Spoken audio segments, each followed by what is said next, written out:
राम राम मेरे प्यारे भक्तों। सुने आज श्री सत्यनारायण व्रत कथा। पहला अध्याय सुने। एक समय नैमिषारण्य तीर्थ में शौनक आदि 88,000 ऋषियों ने श्री सूत जी से पूछा, हे प्रभु, इस कलयुग में वेद विद्या रहित मनुष्यों को प्रभु भक्ति किस प्रकार मिलेगी तथा उनका उद्धार कैसे होगा। इसलिए हे मुनि, कोई ऐसा तप कहिए जिससे थोड़े समय में पुण्य प्राप्त होवे तथा मनवांछित फल मिले तथा कथा सुनने की हमारी इच्छा है। सर्वप्रथम सर्वशास्त्र ज्ञाता श्री सूत जी बोले, हे वैष्णवों, मैं पूज्या आप सबने प्राणियों के हित की बात पूछी है। अब मैं उस श्रेष्ठ व्रत को आप लोगों से कहूँगा जिस व्रत को नारद जी ने लक्ष्मी नारायण से पूछा था और लक्ष्मीपति ने मुनि श्रेष्ठ नारद से कहा था। सो ध्यान से सुनो। एक समय योगीराज नारद जी दूसरों के हित की इच्छा से अनेक लोकों में घूमते हुए मृत्यु लोक में आ पहुँचे। यहाँ अनेक योनियों में जन्मे हुए प्रायः सभी मनुष्यों को अपने कर्मों द्वारा अनेकों दुखों से पीड़ित देखकर सोचा, किस यत्न के करने से निश्चय ही प्राणियों के दुखों का नाश हो सकेगा। ऐसा मन में सोचकर विष्णु लोक को गए। वहाँ श्वेत वर्ण और 4 भुजाओं वाले देवों के ईश नारायण को देखकर, जिनके हाथों में शंख चक्र गदा और पद्य थे तथा वरमाला पहने हुए थे, स्तुति करने लगे। हे भगवान, आप अत्यंत शक्ति से संपन्न हैं तथा मन तथा वाणी भी आपको नहीं पा सकती। आपका आदि मध्य अंत नहीं है। निर्गुण स्वरूप सृष्टि के आदि भूत व भक्तों के दुखों को नष्ट करने वाले हो, आपको नमस्कार है। नारद जी इस प्रकार की स्तुति सुनकर विष्णु भगवान बोले, हे मुनि श्रेष्ठ, आपके मन में क्या है? आपका कुल, आपका किस काम के लिए आगमन हुआ है? निसंकोच कहो। तब नारद मुनि बोले, मृत्यु लोक में सब मनुष्य जो अनेक योनियों में पैदा हुए हैं, अपने अपने कर्मों के द्वारा अनेक प्रकार के दुखों से दुखी हो रहे हैं। हे नाथ, मुझ पर दया रखते हो तो बतलाइए कि उन मनुष्यों के सब दुख थोड़े ही प्रयत्न से कैसे दूर हो सकते हैं। हे भगवान जी बोले, श्री भगवान जी बोले, हे नारद, मनुष्यों की भलाई के लिए तुमने बहुत अच्छी बात सुनी है, पूछी है। जिस काम के करने से मनुष्य मोह से दूर जाता है, वह कहता हूँ, सुनो। बहुत पुण्य देने वाला स्वर्ग तथा मृत्यु लोक दोनों में दुर्लभ एक उत्तम व्रत है। आज मैं प्रेमवश होकर तुमसे कहता हूँ, श्री सत्यनारायण का यह व्रत अच्छी तरह विधि पूर्वक करके मनुष्य आयुप्रांत यहाँ सुख भोग कर मरने पर मोक्ष को प्राप्त होता है। श्री भगवान के वचन सुनकर नारद मुनि बोले कि उस व्रत का फल क्या है, क्या विधान है और किसने यह व्रत किया है और किस दिन यह व्रत करना चाहिए, विस्तार से कहिए। भगवान बोले, दुख शोक आदि को दूर करने वाला, धन धान्य को बढ़ाने वाला, सौभाग्य तथा संतान को देने वाला यह व्रत सब स्थानों पर विजय करने वाला है। भक्ति संतान को देने वाला यह व्रत सब स्थानों पर विजय करने वाला है। भक्ति और श्रद्धा के साथ किसी भी दिन मनुष्य श्री सत्यनारायण की प्रातः काल के समय ब्राह्मणों और बांधवों के साथ धर्मपरायण होकर पूजा करें। भक्ति भाव से नवेद, केले का फल, घी, दूध और गेहूं का चूर्ण सबाया लेवे। गेहूं के अभाव में साठी का चूर्ण, शक्कर तथा गुड़ ले और सब भक्षण योग्य पदार्थ जमा करा के भक्षण भगवान को अर्पण कर देवे तथा बांधुओं सहित ब्राह्मणों को भोजन करावे, पश्चात स्वयं भोजन करे। नृत्य आदि का आचरण कर सत्यनारायण भगवान स्मरण करते हुए समय व्यतीत करें। इस तरह व्रत करने पर मनुष्यों की इच्छा निश्चय पूरी होती है। विशेषकर कली काल में भूमि पर यही मोक्ष का सरल उपाय है। अब सुने दूसरा अध्याय। सूत जी बोले, हे ऋषियों, जिसने पहले समय में इस व्रत को किया है उसका इतिहास कहता हूँ, ध्यान से सुनो। सुंदर काशीपुरी नगरी में एक अत्यंत निर्धन ब्राह्मण रहता था। वह भूख और प्यास से बेचैन हुआ नित्य पृथ्वी पर घूमता था। ब्राह्मणों से प्रेम करने वाले भगवान ने ब्राह्मण को दुखी होकर बूढ़े ब्राह्मण का रूप धार उसके पास जा आदर के साथ पूछा, हे विप्र, नित्य दुखी हुआ पृथ्वी पर क्यों घूमता है? हे श्रेष्ठ ब्राह्मण, यह सब मुझसे कहो, मैं सुनना चाहता हूँ। ब्राह्मण बोला, मैं निर्धन ब्राह्मण हूँ, भिक्षा के लिए पृथ्वी पर फिरता हूँ। हे भगवान, यदि आप इसका उपाय जानते हो तो कृपा कर कहो। वृद्ध ब्राह्मण बोला कि सत्यनारायण भगवान मन वांछित फल देने वाले हैं, इसलिए हे ब्राह्मण, तू उनका पूजन कर, जिसके करने से मनुष्य सब दुखों से मुक्त होता है।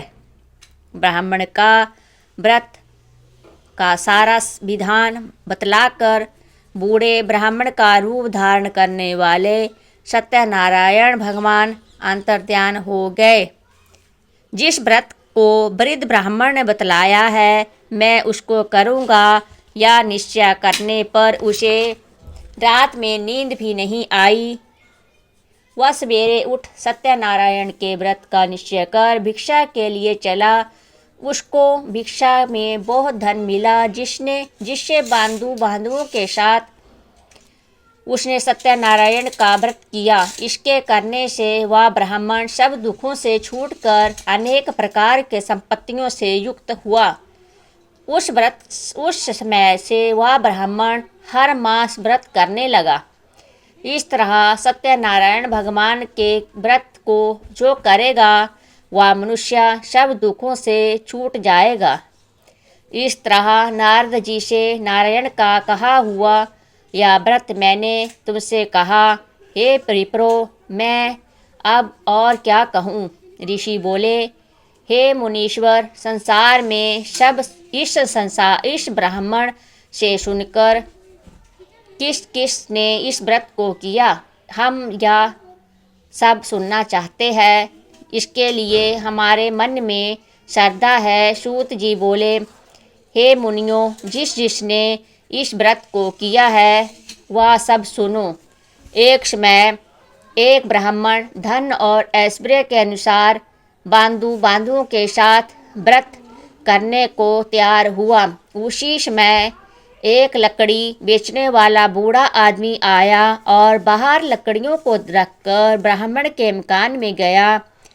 प्यास से दुखी लकड़हारा उनको व्रत करते देखकर ब्राह्मण को नमस्कार कर कहने लगा कि आप यह क्या कर रहे हैं और इसके करने से क्या फल मिलता है, कृपया करके मुझे बताएं। ब्राह्मण ने कहा, सब मनोकामनाओं को पूरा करने वाला यह सत्यनारायण भगवान का व्रत है। इसकी ही कृपा से मेरे यहाँ धन धान्य आदि की वृद्धि हुई है। ब्राह्मण से इस व्रत के बारे में जानकर लकड़हारा बहुत प्रसन्न हुआ। चरणामृत ले और प्रसाद खाने के बाद अपने घर को गया।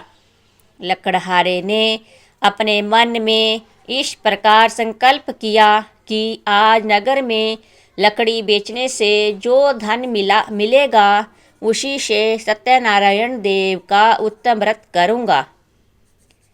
या मन में विचार कर वह बूढ़ा आदमी लकड़ियाँ अपने सिर पर रखकर जिस नगर में धनवान लोग रहते थे वह ऐसे सुंदर नगर में गया। उस रोज़ वहाँ पर उसे उन लकड़ियों के दाम पहले दिनों से चौगुना धन मिला। तब वह बूढ़ लकड़हारा दाम ले और अति प्रसन्न होकर पक्के केले की पूली, शक्कर, घी, दूध, दही और गेहूं का आटा इत्यादि सत्यनारायण भगवान के व्रत की कुल सामग्रियों को लेकर अपने घर गया। फिर उसने अपने भाइयों को बुलाकर विधि के साथ भगवान जी का पूजन और व्रत किया। उस व्रत के प्रभाव से वह बूढ़ा लकड़हारा धन पात्र आदि से युक्त हुआ और संसार के समस्त सुख भोग कर बैकुंठ को चला गया। अब सुने तीसरा अध्याय। सूत जी बोले, हे श्रेष्ठ मुनियों, आप आगे की कथा कहता हूँ, सुनो। पहले समय में उल्कामुख नाम का एक बुद्धिमान राजा था। वह सत्यवक्ता और जितेंद्रिय था। प्रतिदिन देव स्थानों पर जाता तथा गरीबों को धन देकर उसके कष्ट दूर करता था। उसकी पत्नी कमल के समान मुख वाली और सती साध्वी थी। भद्रशिला नदी के तट पर उन दोनों ने श्री सत्यनारायण के व्रत किया। उस समय में वह एक साधु वैश्य था। उसके पास व्यापार के लिए बहुत सा धन था।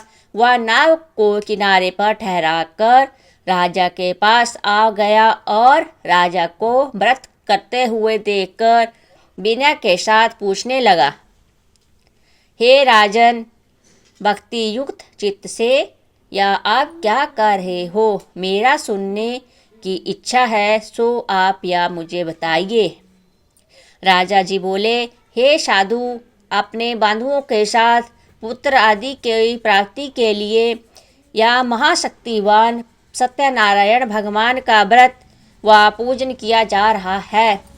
राजा के वचन सुनकर साधु आदर से बोला, हे राजन, मुझको इसका सब विधान कहो। मैं भी आपके कथा अनुसार इस व्रत को करूँगा। मेरे भी कोई संतान नहीं है और इससे निश्चय ही होगी। राजा से सब विधान सुन व्यापार से निर्मित हो वह आनंद के साथ घर गया। साधु ने अपनी स्त्री से संतानें देने वाले उस व्रत का समाचार सुनाया और कहा कि जब मेरे संतान होगी तब मैं इस व्रत को करूँगा।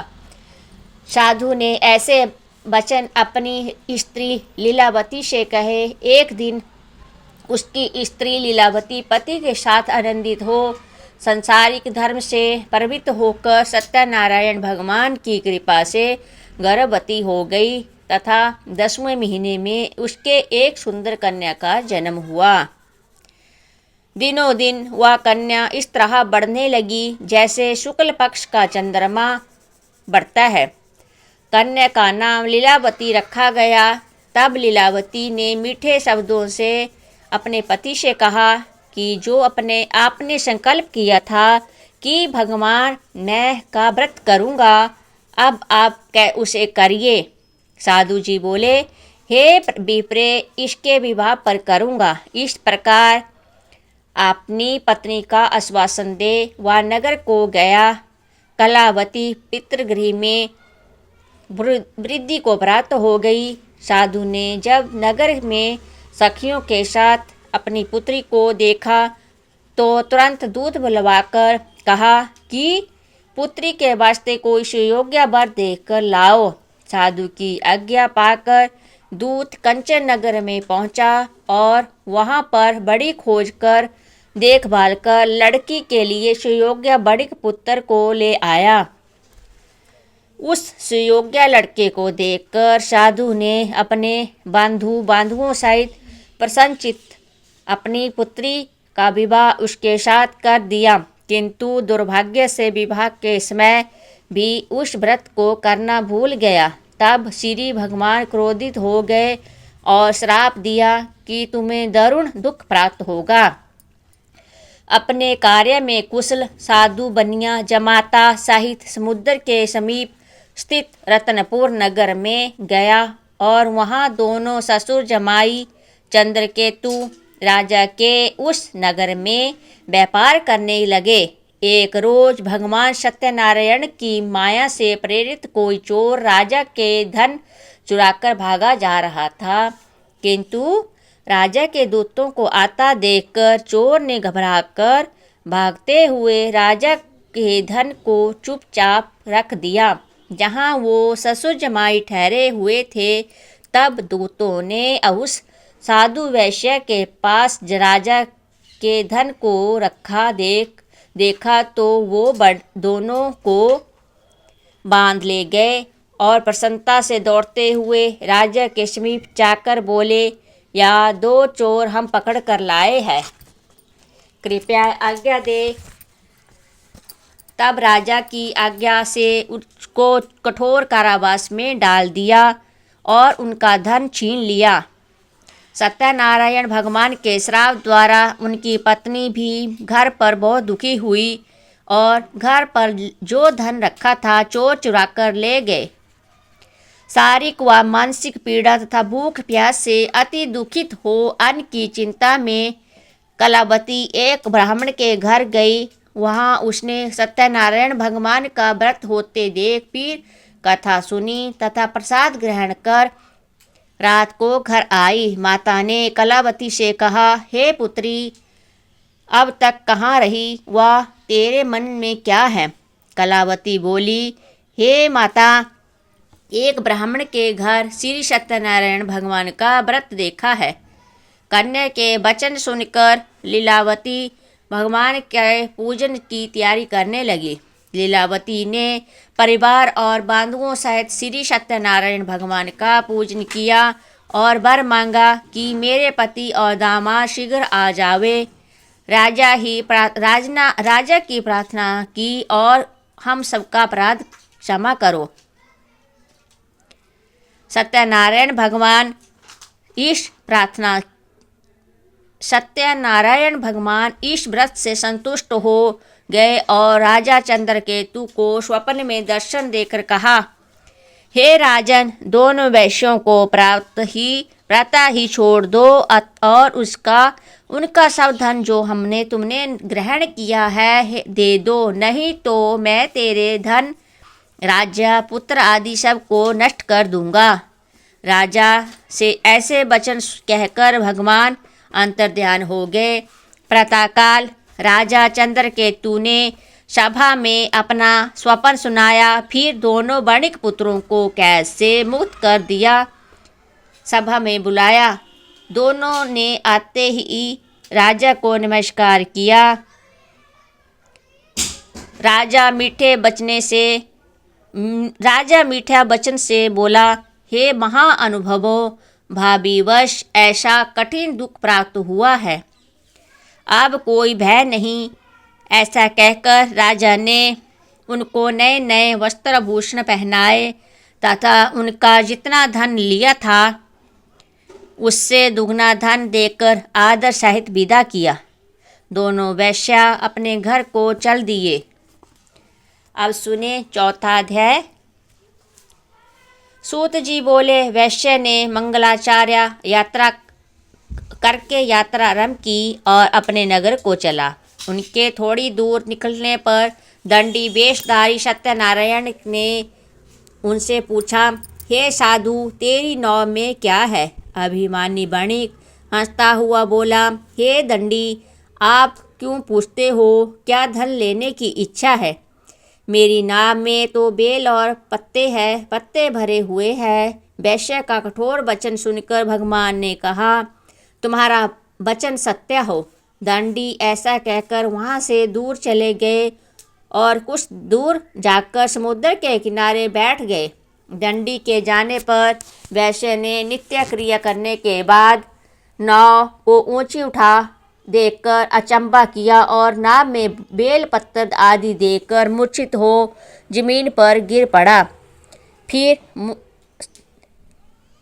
फिर मूर्छा खुलने पर अत्यंत शोक प्रकट करने लगा। तब उसका दामाद बोला कि आप शोक ना करें, यह दंडी का श्राप है, अतः उनकी शरण में चलना चाहिए, तभी हमारी मनोकामना पूरी होगी। दामाद के वचन सुनकर साधु बंदित दंडी के पास पहुंचा और अत्यंत भक्ति भाव से नमस्कार करके बोला, हे भगवान, आपकी माया से मोहित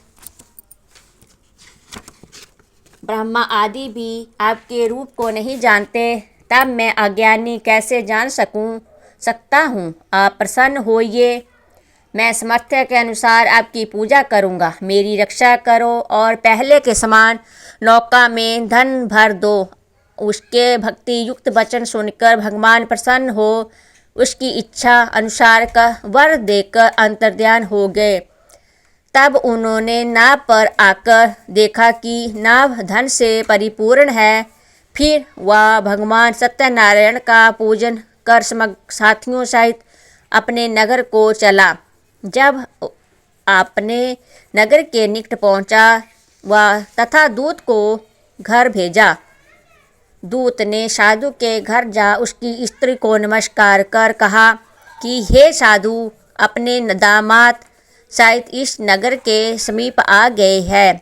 ऐसा वचन सुनकर साधु की स्त्री ने बड़े हर्ष के साथ सत्यदेव के काक पूजन कर प्रपुत्री से कहा, मैं अपने पति के दर्शन को जाती हूँ, तू कार्य पूर्ण कर शीघ्र आना। माता के ऐसे वचन सुनकर कलावती प्रसाद छोड़कर पति के पास गई। प्रसाद की अवज्ञा के कारण सत्यदेव वह रुष्ट हो गए। उसके पति को नाव सहित पानी में डुबो दिया। कलावती अपने पति को ना देखकर रोती हुई जमीन पर गिर गई। इस तरह नौका को डूबा हुआ तथा कन्या को रोता देख साधु दुखित हो बोला, हे प्रभु, मुझसे या मेरे परिवार से जो भूल हुई है उसे क्षमा कर दो। उसके दीन वचन सुनकर सत्यदेव प्रसन्न हो गए और आकाशवाणी हुई, हे साधु, तेरी कन्या मेरे प्रसाद को छोड़कर आई है, इसलिए पति अदृश्य हुआ है। यदि वह घर जाकर प्रसाद खाकर लौटे तो इसे पति अवश्य मिलेगा। ऐसी आकाशवाणी सुनकर कलावती ने घर पहुंचकर प्रसाद खाया, फिर आकर पति के दर्शन किए। तत्पश्चात साधु ने बांधुओं से सत्यदेव का विधि पूर्वक पूजन किया। उस दिन से वह प्रत्येक पूर्णिमा को सत्यनारायण भगवान का पूजन एवं कथा करने लगा। फिर इस लोक का सुख भोग कर अंत में स्वर्ग लोक को गया। अब सुने 5वां अध्याय। सूत जी बोले, हे ऋषियों, मैं और भी कथा कहता हूँ, सुनो। प्रजा पालन में लीन दुग्धवंश नाम का एक राजा था। उसने भी भगवान का प्रसाद त्याग कर बहुत दुख पाया। एक समय वन में जाकर वन्य पशुओं को मारकर बड़ के नीचे आया। वहाँ उसने ग्वालों को भक्ति भाव से बांधुओं सहित सत्यनारायण जी का पूजन करते देखा। राजा देख कर भी अभिमानवश वहाँ नहीं गया और ना नमस्कार ही किया। जब ग्वालों ने भगवान का प्रसाद उसके सामने रखा तो वह प्रसाद को त्याग कर अपने सुंदर नगरी को चला। वहाँ उसने अपना सब कुछ नष्ट पाया तो वह जान गया कि यह सब भगवान ने किया है। तब वह विश्वास कर ग्वालों के समीप गया और विधि पूर्वक पूजन कर प्रसाद खाया तो सत्यदेव की कृपा से पहले जैसा था वैसा ही हो गया। फिर दीर्घ काल तक सुख भोग कर मरने पर स्वर्ग लोक को गया। जो मनुष्य इस परम दुर्लभ व्रत को करेगा, भगवान की कृपा से उसे धन धान्य की प्राप्ति होगी तथा वह मनोरथ पूर्ण होकर अंत में वैकुंठ धाम को जाता है। जिन्होंने पहले इस व्रत को किया है, अब उनके दूसरे जन्म की कथा कहता हूँ। वृद्ध सत्यानंद ब्राह्मण ने सुदामा का जन्म लेकर मोक्ष को पाया। उल्का मुख नाम का राजा दशरथ होकर बैकुंठ को प्राप्त हुआ। साधु नाम के वैश्य ने मोरध्वज बनकर अपने पुत्र को आरे से चीरकर मोक्ष को प्राप्त किया। महाराज दुग्धध्वज ने स्वयंभू होकर भगवान में भक्ति युक्त कर्म कर मोक्ष प्राप्त किया। बोलो श्री हरिनारायण की जय, विष्णु भगवान की, सत्यनारायण भगवान की जय, लक्ष्मी मैया की जय। अब सुने श्री सत्यनारायण जी की आरती। जय लक्ष्मी रमणा स्वामी, जय लक्ष्मी रमणा, सत्यनारायण स्वामी जनपातक हरणा। ओम जय लक्ष्मी रमणा। रतन जड़ित सिंहासन अद्भुत छवि राजे, स्वामी अद्भुत छवि राजे।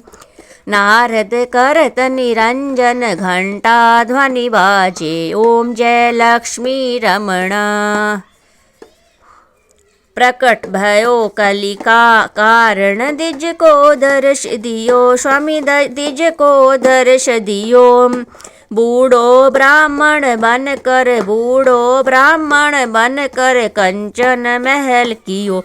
ओम जय लक्ष्मी रमणा। दुर्बल भील कटारो इन पर कृपा करो, स्वामी इन पर कृपा करी। चंदर चूड़ एक राज जिनकी विपत्ति हरी। ओम जय लक्ष्मी रमणा।